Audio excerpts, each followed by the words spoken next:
여호와께서 나단을 다윗에게 보내셨습니다. 나단은 다윗에게 가서 이렇게 말했습니다. 어떤 성에 두 사람이 있었습니다. 한 사람은 부자였고 다른 사람은 가난했습니다. 부자에게는 양과 소가 아주 많았습니다.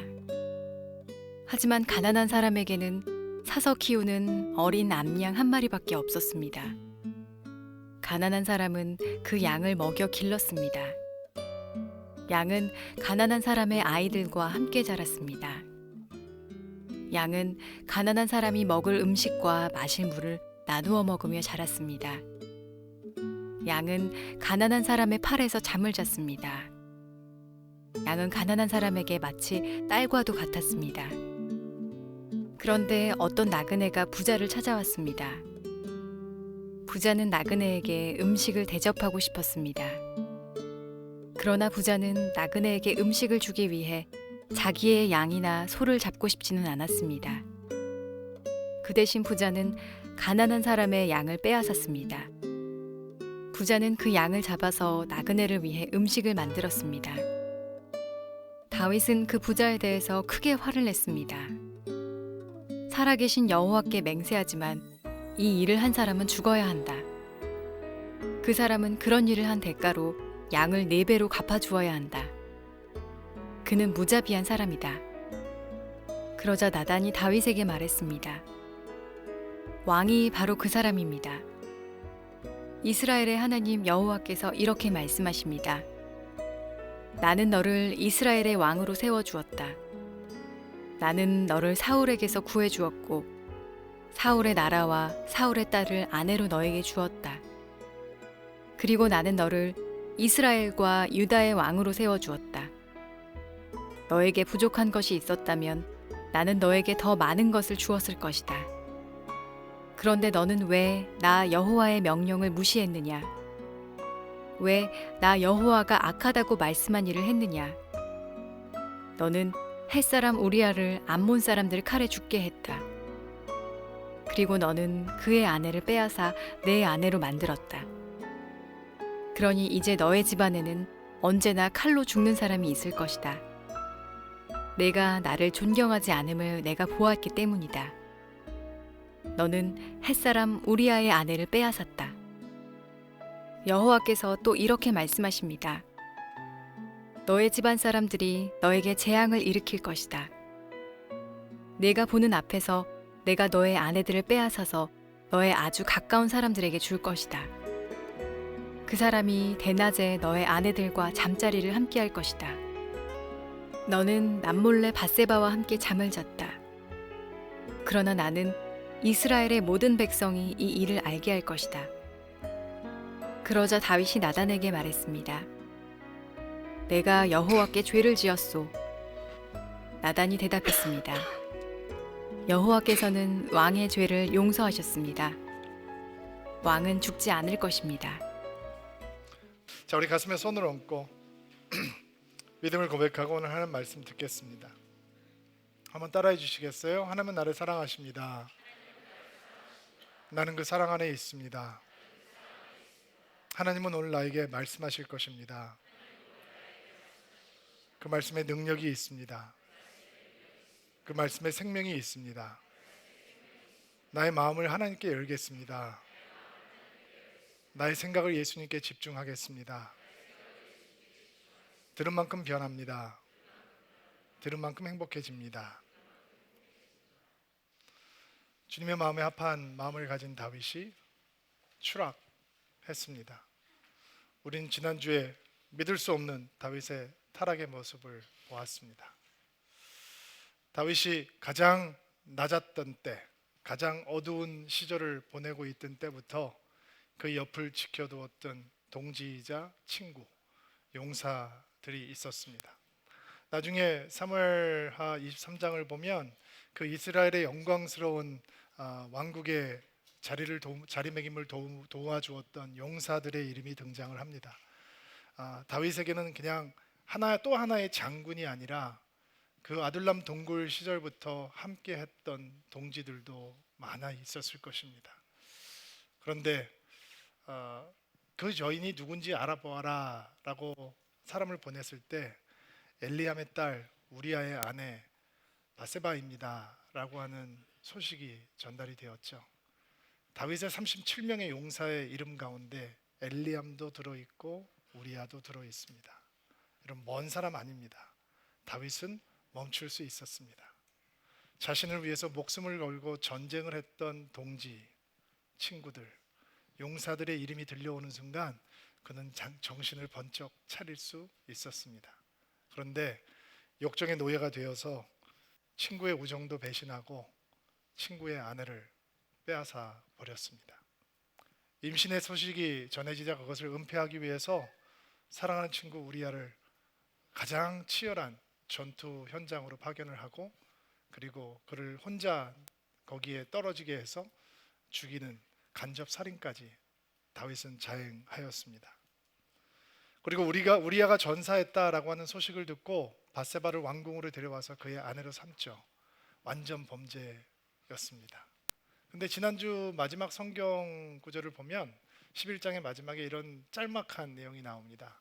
하나님께서는 다윗이 한 일을 기뻐하지 않으셨다. 그렇다면 기뻐하지 않는 다윗을 향해 하나님이 어떻게 하실 것인가 보시게 될 거예요.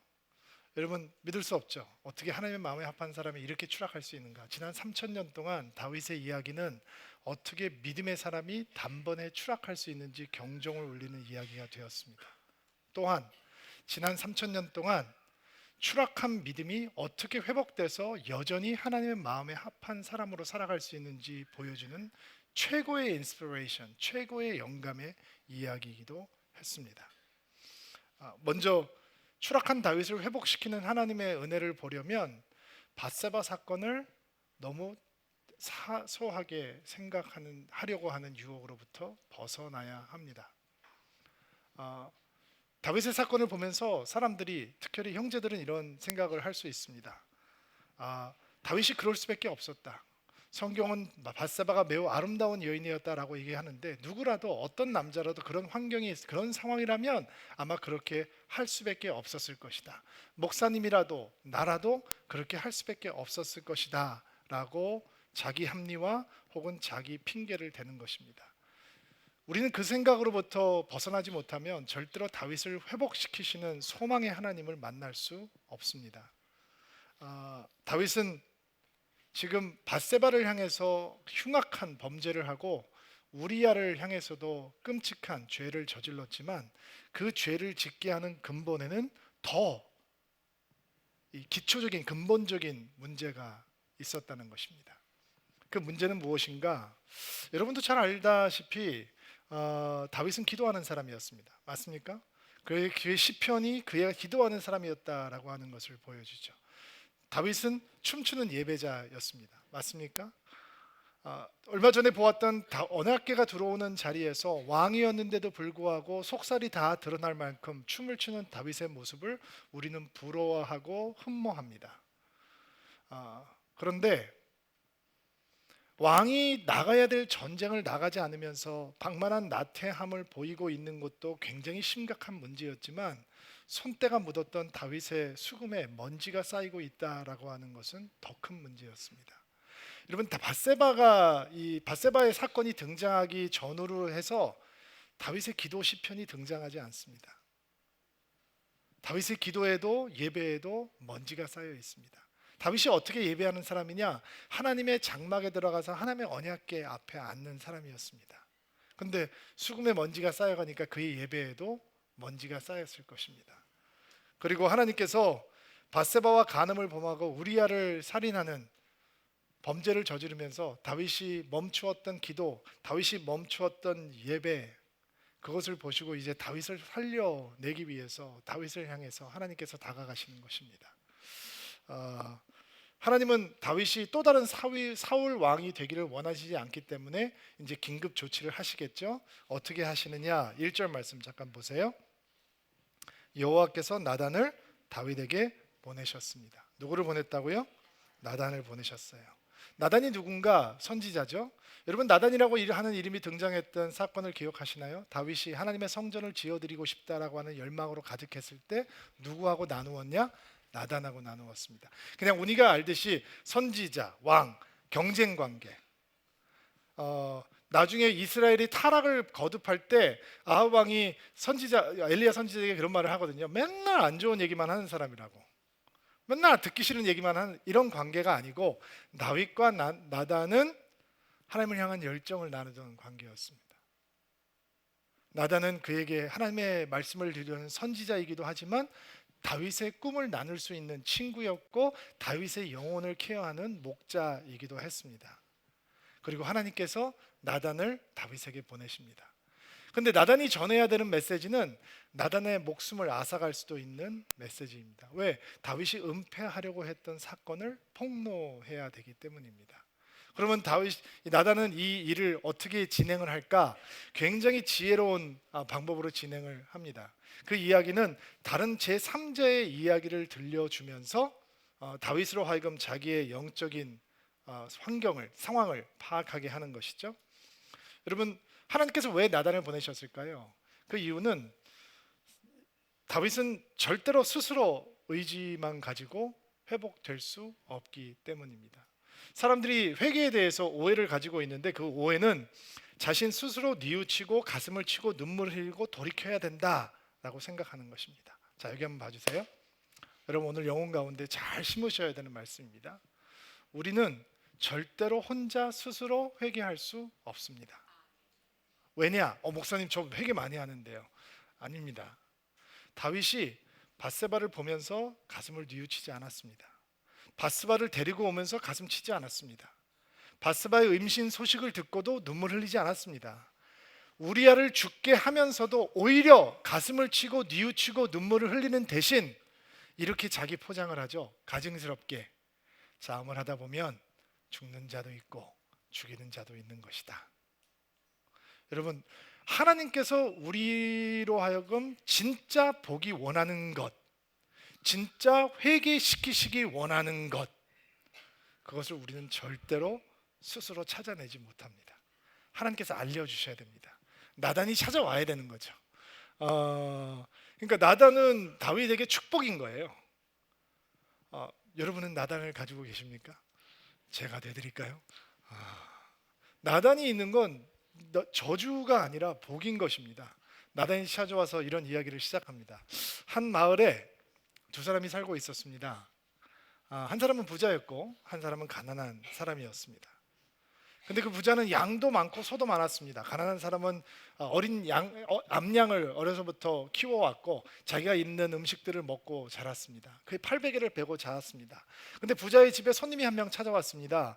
근데 자기의 양을 잡고 소를 잡는 대신 이 가난한 자의 유일한 암양을 잡아서 자기에게 찾아온 손님을 접대했습니다. 이 이야기를 들려주는 이유는 뭐냐? 인간은 항상 자기의 상황을 파악하는 것보다 남의 상황을 파악하는 것에 가장 냉정하고 정확하고 정당하기 때문이에요. 다윗은 정의를 판결해야 되는 사람이기 때문에 이 얘기를 듣자마자 어떻게 반응을 할까요? 5절 6절 말씀 한번 읽어주시겠어요? 시작.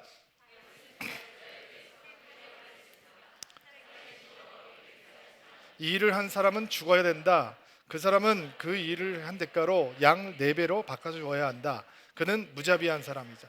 얼마나 의로운 반응이에요? 정의로운 반응이. 죽어야 된다. 사실 죽을 죄는 아니에요. 양을 훔치는 죄는 죽을 죄는 아니거든요. 막 흥분해요.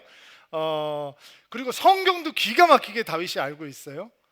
출애굽기 22장을 보면 소를 훔친 사람은 소 한 마리당 5마리, 양을 훔친 사람은 한 마리당 4마리 로 갚아야 된다는 말씀이 나오거든요. 그러니까 그걸 알고 있다는 거. 왜? 늘 정의로운 판결을 해야 되는 왕이니까. 그러나 지금 이 나단의 이야기 속에 등장하는 무도한 부자를 향해서 분개하고 피해를 입은 가난한 자를 향해서 동정하는 다윗, 그것만으로 다윗은 변할 수 없는 거예요. 그것만으로 회개는 절대로 이루어질 수 없단 말이죠. 회개의 이야기는 다른 사람에 대한 이야기가 아니고 내 이야기가 될 때 회개가 시작이 되는 거예요. 다윗의 분노하는 모습을 보면서 나단의 눈에 눈물이 맺히지 않았을까라는 상상을 저는 해보게 되었습니다. 죽을 죄를 범한 간음죄, 살인죄, 죽을 죄를 범한 무죄배한 인간이라고 열을 내는 다윗의 영혼에 들어와 있는 죄악의 칼을 뽑기 위해서 하나님께서는 이제 하나님의 말씀의 은혜의 칼을 집어넣으시는 거죠. 7절 말씀. 그러자 나단이 다윗에게 말했습니다. 왕이 바로 그 사람입니다. 심장이 멎을 것 같았을 거예요. 바로 당신이 죽여야 된다고 하는 바로 그 부자는 왕이요, My friend, it's you. 당신입니다 라고 얘기를 하는 거죠. 그리고 하나님의 말씀이 따라와요. 7절 8절 말씀 여러분이 읽어보세요. 시작. 왕이 바로 그 사람입니다. 이스라엘의 하나님 여호와께서 이렇게 말씀하십니다. 나는 너를 이스라엘과 왕으로 세워주었다. 나는 너를 사울 왕에서 구해주었고 사울의 나라와 사울의 딸을 아내로 너에게 주었다. 그리고 나는 너를 이스라엘과 유다의 왕으로 세워주었다. 너에게 부족한 것이 있었다면 나는 너에게 자, 내용을 다시 한번 짚어보기 전에 여러분들께서 기억하셔야 되는 것은 다윗과 나단이 영적인 우정을 나누고 있던 사이였다는 거예요. 그러면 항상 제3의 자의 위치에서 보면 상황을 조금 더 정확하게 판단을 할 수 있어요. 자, 2부 때는 제가 다윗이었다면 하고 이 가정을 했는데 3부 때는 신목사가 다윗이었다라고 얘기를 하고 제가 나단의 역할을 감당한다 라고 생각해 보세요. 그러면 제가 신목사에게 가서 하나님께서 말씀하십니다. 사무적으로 얘기할까요? 아무 표정도 없이 네가 바로 그다. 내가 너한테 이렇게 해줬는데 너가 이렇게 했어. 그렇게 말씀하셨습니다. 닫고 떠날까요? 저는 나단이 다윗을 찾아가기 전에 자기의 목숨을 죽일 수 있는 권세를 가진 다윗에 대한 염려보다는 무너진 친구에 대한 안타까운 마음이 훨씬 더 컸다고 생각해요. 여러분의 상상력이 좀 필요해요. 지금 이 사건과 회복시키신 하나님의 은혜를 여러분들께서 체험하시려면 여러분의 홀리 이미지네이션, 거룩한 상상력이 필요한 거예요. 자, 나단이 이야기하고 있어요. 나단의 눈을 보세요. 뭐가 보이나요? 안 보여요? 그러면 듣고 있는 다윗의 눈을 보세요. 다윗 뭐가 흐르고 있나요? 아무것도 안 보여요? 졸고 있어요? 아니죠. 여러분, 전하는 자도 듣는 자도 눈물 범벅이었을 거예요. 근데 그것만 생각하면 내 스스로 변해야 되겠다라고 하는 의지적인 결단을 하는 부족한 인간의 수준을 벗어나지 못해요. 왜냐하면 죄는 나에 대한 게 아니라 먼저 하나님에 대한 것이기 때문이에요. 누가 가장 크게 울고 계시느냐? 하나님이 제일 크게 울고 계시는 거죠. 하나님이 다윗을 너무 사랑하시기 때문에 그렇게 수렁에 빠져서 헤매고 있는 것을 놔두시질 못하기 때문에 나단을 보내시고 다윗에게 그 말씀을 듣게 하시는 거죠. 메시지는 뭐냐? 내가 너를 기름 부어 세우지 않았느냐? 내가 너를 사울 왕에게서 구해주지 않았느냐? 내가 너에게 사울의 왕국과 사울의 집안과 사울의 여인들을 다 너에게 넘겨주지 않았느냐?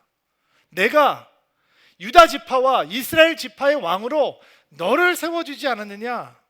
너는 부족한 게 없다. 네가 만약에 부족한 게 있었다면 내가 다 채웠을 것이다. 이게 무슨 얘기냐면 다윗의 인생은 출발부터 지금까지 자기가 무엇을 만들어내고 얻어내는 인생이 아니었던 거예요. 자기가 잡으려고 해서 잡힌 게 아니라 전부가 하나님께서 주신 선물이었다는 거예요. 너의 인생을 써가고 있는 사람은, 있는 자는 바로 나다라고 하나님께서 말씀하고 계시는 거죠.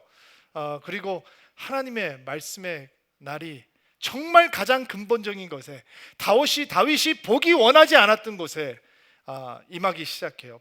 9절 말씀 초반절만 볼게요. 읽어주세요. 시작. 그런데 너는 왜 나 여호와의 명령을 무시하느냐? 이게 무슨 말이냐면 왜 나 주의 말씀을 무시했느냐라고 하는 말. 이 무시라고 하는 단어는 소홀히 대하다, 함부로 대하다, 좀 강하게 표현을 해서 경멸하는 것으로 대하다라는 뜻을 가진 단어예요. 하나님께서 뭐라고 말씀을 하고 계시느냐? 네가 우리 밧세바에게 한 짓 용납할 수 없지. 우리에게 한 짓 참을 수 없어. 근데 내가 진짜 참지 못하는 건 네가 나를 무시하면서 대했다는 거야. 네가 나를 함부로 대했다는 거지. 네가 나를 경멸하듯이 대했기 때문에 이렇게 행동을 했다는 거야. 내 말씀에 칼날이 수술을 해야 되는 곳은 너의 욕정이 아니라 배신한 친구의 마음이 아니라 살아있는 하나님을 죽어있는 하나님처럼, 현실에 있는 하나님을 액자 속에 있는 하나님처럼 막대하고 함부로 대하고 무시한 거야. 거기다 칼날을 갖다 대시는 거예요. 무시무시하죠. 죄악의 근본에는 하나님을 함부로 대해도 된다라고 하는 게 있었다는 거죠. 여러분, 그러면 하나님의 마음에 합한 마음을 가진 다윗, 여기에 어떻게 반응을 할까? 그 반응을 보기 전에 여러분들께서 주목해야 되는 사실은 하나님의 은혜, 복음의 은혜의 진수는 죄악됨을 폭로하는 것에 있지 않아요. 우리의 죄악을 보게 하기만 하는 것은 복음이 아니에요. 그 죄악을 해결하시는 하나님이 보여야 복음이에요. 아멘으로 받으세요. 하나님께서 드러내시는 이유는 그것을 해결하기 위해서인 거죠.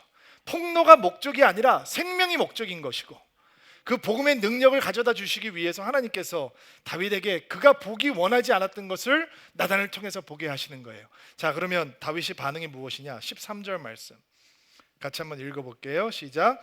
그러자 다윗이 나단에게 말했습니다. 내가 여호와께 죄를 지었소. 나단이 대답했습니다. 여호와께서는 왕의 죄를 용서하셨습니다. 왕은 죽지 않을 것입니다.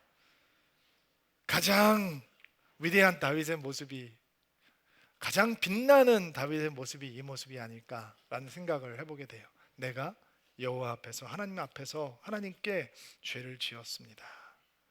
자기가 스스로 보기 원하지 않았던, 인정하려고 하지 않았던, 애써 외면하려고 했던, 벗어나고 싶었지만 스스로 벗어날 수 없었던 그 죄악을 바라보며 하나님 맞습니다. 내가 하나님 앞에서 범죄했습니다 라고 고백하고 있는 모습이죠.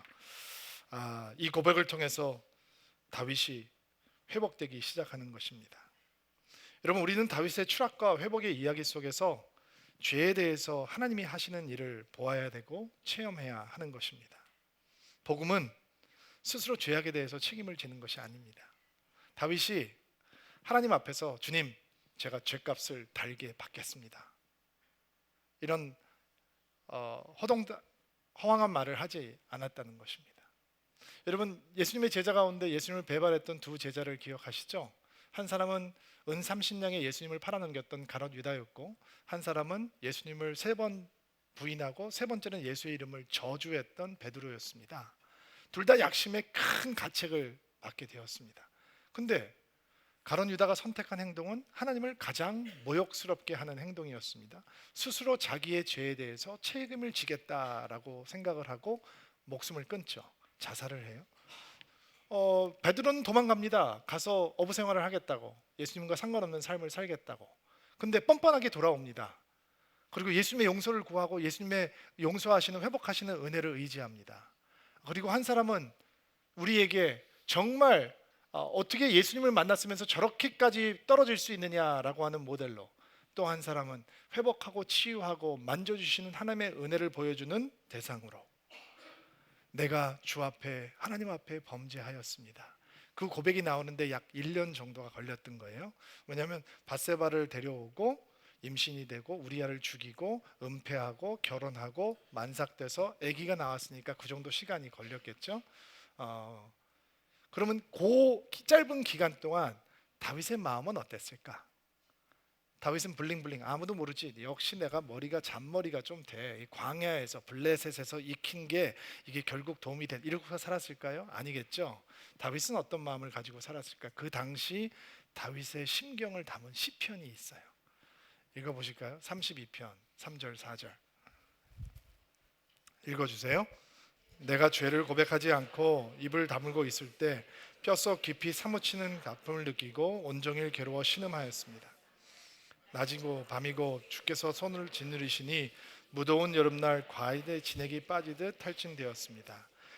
과일에 진액이 빠지듯 탈진되었다. 옛날 개역 성경을 보면 여름 가뭄에 마름같이 되었다, 이렇게 땅이 쩍쩍 갈라져 있는 가뭄 땅을 모습을 상상하시면 좋을 것 같아요. 그러면 그 기간 동안 다윗이 어땠냐? 뼛속까지 괴로움에 몸부림치고 신음하고 그의 영혼이 쩍쩍 갈라져 버린 땅처럼 되었단 말이에요. 그런데 하나님 앞에서 무너진 다윗을 향해서 하나님의 은혜의 선포가, 하나님의 은혜의 단비가 내리기 시작해요. 내가 범죄하였습니다라고 얘기하니까 나단이 다윗에게 뭐라고 얘기를 하냐면 여호와께서는 왕의 죄를 용서하셨습니다. 왕은 죽지 않을 것입니다. 선포가 돼요. 일단 아멘으로 받으세요. 근데 너무 빠르죠? 이런 하나님 좀 당황스러워요. 아니, 내가 범죄했습니다. 그러면 조금 더 이런 불경스러운 얘기를 하면 안 되지만, 만약에 우리가 하나님의 입장이라면 조금만 더 괴롭게 한 다음에, 조금 더 헬스하게 다크서클이 조금 생긴 다음에, 조금 더 고생시키고 다시는 지붕 위를 어슬렁 거리지 못하게 만들고 이상한 데 보지 않도록 만든 다음에, 좀 더 창피를 주고 난 다음에, 뼈저리게 후회를 느끼고 난 다음에 용서를 해줘도 괜찮을 것 같잖아요. 오히려 그래야 용서의 효과가 더 극대화 될 것 같잖아요. 근데 주님, 내가 주님 앞에 범죄했습니다. 하나님께서 당신의 죄를 용서하셨습니다. 왕은 죽지 않을 것입니다. 얘기하면 이게 너무 빨리 신속하게 오는 것 같아요. 물론 받는 입장에서는 굉장히 고마운 일이긴 하지만, 그런데 함께 등장하는 말이 너무 당황스러워요. 분명히 여러분 기억하셔야 되는 것은 하나님께서 다윗을 용서하셨다. 그리고 왕은 죽지 않을 것이다. 용서의 선포예요. 근데 패키지가 따라와요. 9절부터 12절. 9절부터 12절 말씀 읽어주세요. 시작. 그런데 너는 왜 나 여호와의 명령을 무시했느냐? 왜 나 여호와가 악하다고 말씀한 일을 했느냐? 너는 햇사람 우리아를 암몬 사람들 칼에 죽게 했다. 그리고 너는 그의 아내를 빼앗아 내 아내로 만들었다. 그러니 이제 너희 집안에는 언제나 칼로 죽이는 사람이 있을 것이다. 내가 나를 존경하지 않았음을 내가 보았기 때문이다. 너는 햇사람 우리아의 아내를 빼앗았다. 여호와께서 또 이렇게 말씀하십니다. 너희 집안 사람들이 너에게 재앙을 일으킬 것이다. 내가 보는 앞에서 내가 너의 아내들을 빼앗아서 너의 아주 가까운 사람들에게 줄 것이다. 그 사람이 대낮에 너의 아내들과 잠자리를 함께 할 것이다. 너는 남몰래 바사바와 함께 잠을 잤다. 그러나 나는 이 전쟁이 끊이지 않을 것이다. 그거는 좀 견딜만해요. 어차피 피를 많이 흘려서 성전을 못 지은 사람이니까 그거는 견딜만한데, 끔찍한 얘기가 뒤따라오는 거예요. 가까운 이웃이, 그게 여러분은 다음 주에 이제 압살롬이라고 하는 다윗의 아들이라고 하는 것을 배우시게 될 텐데, 그의 아내를 탐하고 침범하는 일들이 생길 거라는. 용서했다며요. 용서했잖아요. 근데 하나님께서 패키지가 따라와요. 넌 죽지 않을 것이다. 용서했다라고 했는데 전쟁이 끊이지 않을 것이고, 이런 음란한 일들이 너희 집안에서 생길 것이고, 그리고 더 기가 막힌 사실 14절 읽어주세요. 시작. 그러나 왕이 한 일 때문에 여호와의 원수들이 여호와를 경멸하고 모욕할 기회를 주었으니 왕에게 태어날 아기를 죽게 될 것. 아기가 죽는데, 용서했다면서요. 여러분은 괜찮아요? 이런 얘기 소화가 돼요? Are you okay with this? 괜찮아요? 용서했는데 이런 패키지가 따라오는 거, 그러면 여러분은 굉장히 행복하게 하나님 용서해 주셔서 감사합니다 라고 얘기할 수 있어요? 나만 소화하기가 힘든 거예요? 여러분도 소화하기 힘드세요? 좀 반응을 보여주세요. 자, 이거 소화시키려면 가장 먼저 우리가 붙잡아야 되는 것은 너의 죄가 용서함을 받았다, 너는 용서되었다 라고 하는 말씀이죠. 일단 아멘으로 붙드세요. 자, 그거 붙드셔야 돼요. 그렇다면 그 따라오는 패키지는 징벌이 아니라는 거예요. 일단 죄에 대한 퍼니시먼트로 따라오는 게, 왜냐면 용서라고 하는 것은 그 퍼니시먼트를 지워버리는 거잖아요. 너는 용서함을 받았다라고 하는 게 내가 더 이상 너의 죄를 보지 않는다라는 뜻이거든요. 네가 내 앞에서 무죄하다라고 하는 법적 용어란 말이에요. 근데 벌칙이 따르면 무죄가 아니잖아요. walk away, free 해줘야지 용서된 거니까. 그렇다면 따라오는 패키지는 퍼니시먼트, 징벌이 아니라는 거죠.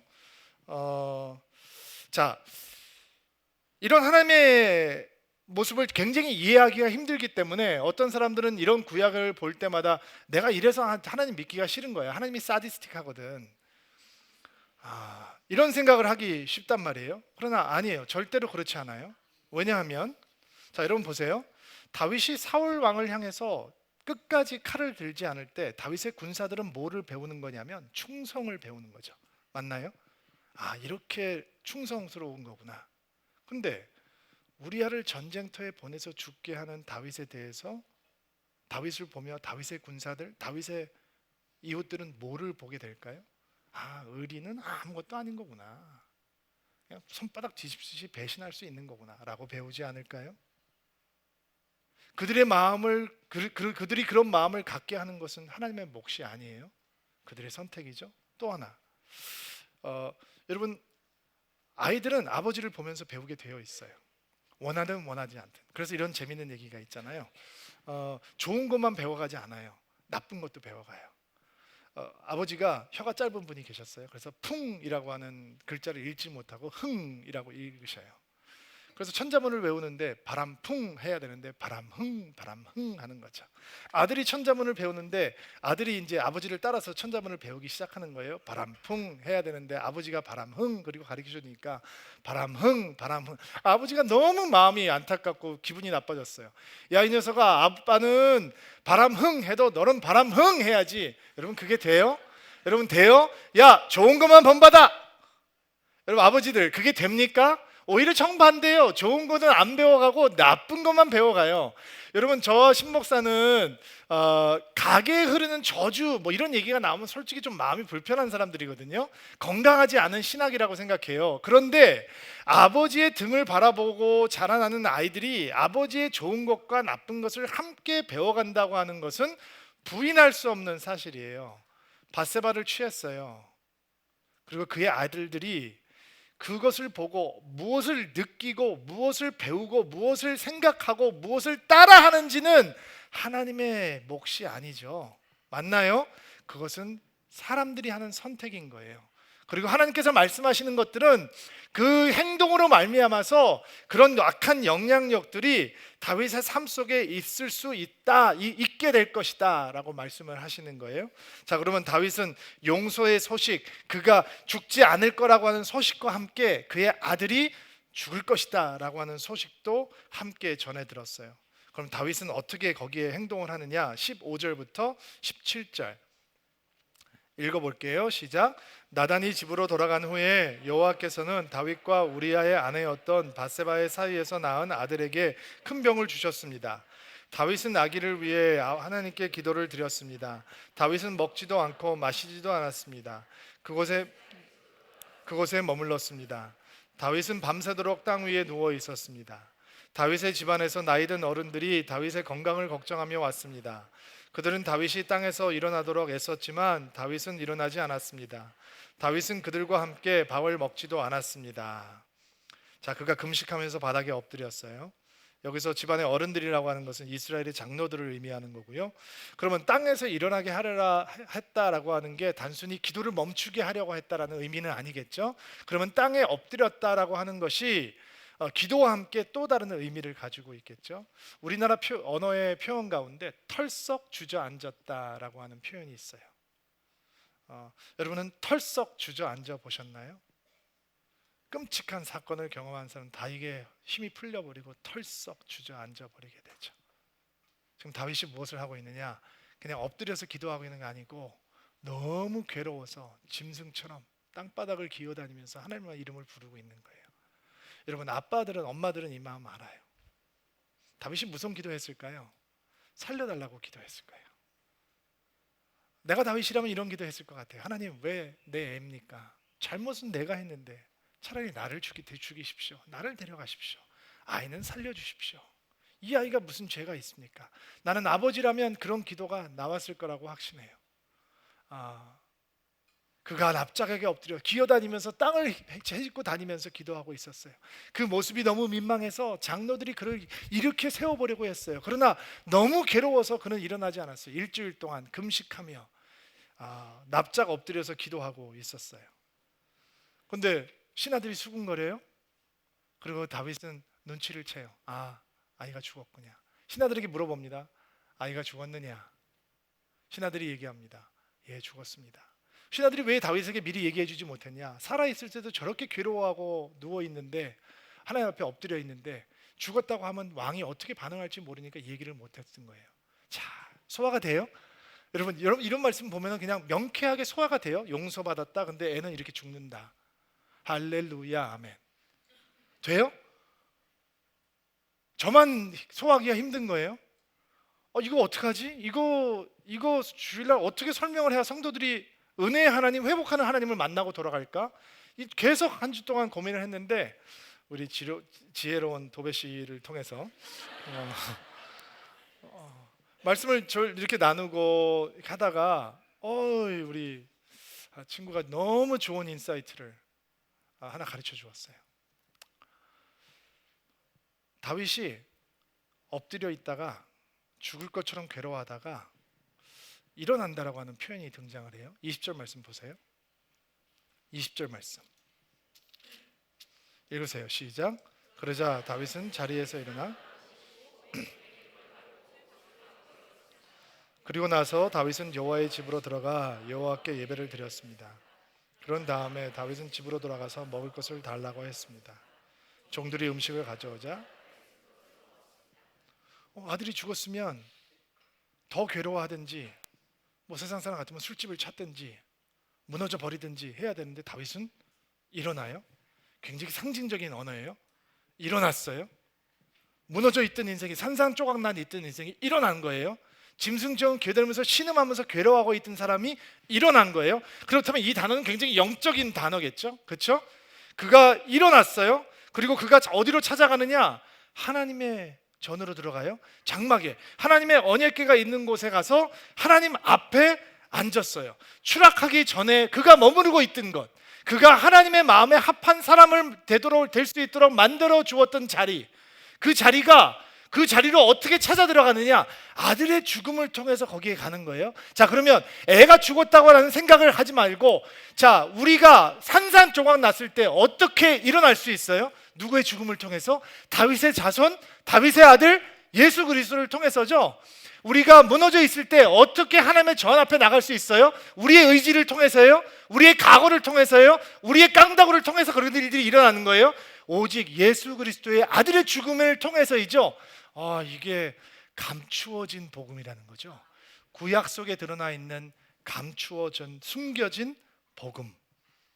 아들의 죽음이 다윗을 파멸케 하는 것이 아니라 다윗을 일어나게 하고 하나님의 장막으로 들어가게 하고 하나님을 예배하게 하고 하나님을 찾게 하고, 이게 하나님께서 우리에게 주시는, 그래서 다윗을 통해서 보여주시는 복음의 메시지라는 거예요. 아들을 통해서만 일어날 수 있고, 아들의 죽음을 통해서만 하나님 앞에 나갈 수 있고, 아들의 죽음을 통해서만 우리는 추락한 믿음으로부터 회복할 수 있다는 거예요. 여러분, 시편 51편이 다윗이 자기가 범죄하였다라고 한 사실을 고백하는 시편이거든요. 아까 우리 자매님이 하시던 그 시편의 고백이에요. 그 시편 51편의 고백을 보면 내가 죽일 놈입니다, 내가 진짜 짐승보다도 못한 사람, 이런 얘기 없어요. 희망으로 가득해요. 기쁨으로 가득해요. 더 기가 막힌 사실은 자기가 하나님에 대해서 가르치겠다라고 하는 고백이 나오기 시작해요. 주의 성벽을 높이 쌓아 주옵소서라고 하는 희망찬 고백이 시작해요. 여러분, 죄악으로부터 기쁨과 희망의 고백을 다시 끄집어내려면 돌아와야 되는 곳이 있습니다. 하나님의 품으로. 지금 다윗이 하나님의 품으로 돌아온 것입니다. 하나님의 품으로 돌아와 보니까 밧세바의 흔적도 우리아의 흔적도 남아있지 않습니다. 할렐루야, 아멘. 여러분, 이게 복음의 능력입니다. 하나님 품에 있으면서 늘 밧세바를 생각하고 하나님의 품에 있으면서 늘 우리아로 생각하는 건 복음 아닙니다. 복음 앞에 있을 때 그 복음의 능력은 밧세바의 흔적도 지워버리고 우리아의 흔적도 지워버리고 다시 한번 하나님 품 안에서만 만족하고 기뻐하고 하나님의 사랑받는 자가 되는 것입니다. 해피엔딩이죠? No, not yet. 아직 아니에요. 왜냐면 아들이 죽었잖아요. 그리고 밧세바는 아들을 잃었잖아요. 그럼 아직 해피엔딩 아니에요. 하나님의 은혜는 홀리스틱한 거예요, 여러분. 아내를 위로하러 갔다가 바세바 사이에서 아들이 하나 태어나요. 그리고 솔로몬이라고 하는 이름을 지어줘요, 다윗이. 근데 그 이름의 뜻이 너무 흥미로워요. 솔로몬이 무슨 뜻인지 아세요? 모르시죠? 그냥 막연하게 지혜롭다 이런 뜻일 것 같죠? 아니에요. 솔로몬이라고 하는 이름의 뜻은 내가 평안하다, 평강 가운데 있다라는 뜻이에요. 이게 무슨 의미일까요? 바세바 때문에, 우리아 때문에 막 괴로웠던 마음, 죽어가는 아들을 보면서 괴로웠던 마음, 사람들의 시선을 하나님으로부터 멀어졌기 때문에 막 이런 것 때문에 막 고뇌와 번뇌 속에 있던 다윗이 평강을 찾았다, 바세바와 함께 평강을 찾았다라고 하는 의미로 솔로몬이라고 이름을 지었던 거예요. 근데 그럼 거기서 딱 마침표를 찍으면 해피엔딩인가요? 아니에요. 하나님의 은혜는 홀리스틱하다고 그랬잖아요. 여러분, 다윗이라고 하는, 데이빗이라고 하는 이름은 사랑받는 자다라는 뜻이에요. 근데 하나님께서 다윗이 아들을 나는 평강 가운데 있다, 더 이상 눌리지 않았다, 나 이제 평안하다라고 이름을 지었을 때 나단을 보내세요. 나단을 보내셔서 이름을 바꿔주세요. 25절 한번 읽어주세요. 시작. 여디디아라고 부르게 하셨습니다. 그 이름은 여호와께서 그 아이를 사랑하신다는 뜻입니다. 하나님께서 다윗에게 말씀하시는 거죠. 네가 이제 평안하니? 나는 너를 내 죄를 기억하지 않았는데 이제 네가 겨우 평강해졌구나. 근데 어쩌지? 그 이름 가지고 충분하지 않아. 네가 그냥 평안 가운데 있다라고 하는 것은 내 뜻이 아니야. 내 뜻은 그보다 훨씬 더 커. 그리고 아이의 이름을 바꾸시는 거예요. 여디디야. 무슨 뜻이냐? 내가 그를 사랑하며 내가 그를 기뻐한다. 다윗에게 주었던 하나님의 축복이 이제 그 아들에게로 흘러가게, 그 아들도 다윗만큼 사랑받는 자고 다윗만큼 기쁨을 받는 자라고 하는 것. 여러분, 하나님의 은총이 보입니까? 여러분, 하나님의 은혜, 복음의 능력은 죄를 부풀리게 보여주는 것에 있지 않습니다. 죄를 정확하게 보여줌으로 하나님의 은혜를, 큰 은혜를 보게 하는 것이 주의 복음의 능력입니다. 우리를 기뻐하시고 우리를 사랑하는 하나님의 사랑을 의지하고 바라보게 하는 것이 주의 복음의 능력인 것입니다. 말씀을 정리하겠습니다. 여러분도 저도 추락과 타락에 너무 익숙합니다. 그래서 추락한 믿음이 회복될 수 있다라고 하는 건 언제나 우리에게 희망이요, 소망이 되는 것입니다. 다윗의 이야기는 우리가 언제든지 주님 품 안으로 돌아갈 수 있다라고 하는 것을 기억하게 해줍니다. 다윗에게 임했던 은혜가 때때로 추락하고 타락하는 우리들을 하나님의 품 안으로 인도하는 놀라운 축복이 있을지어다.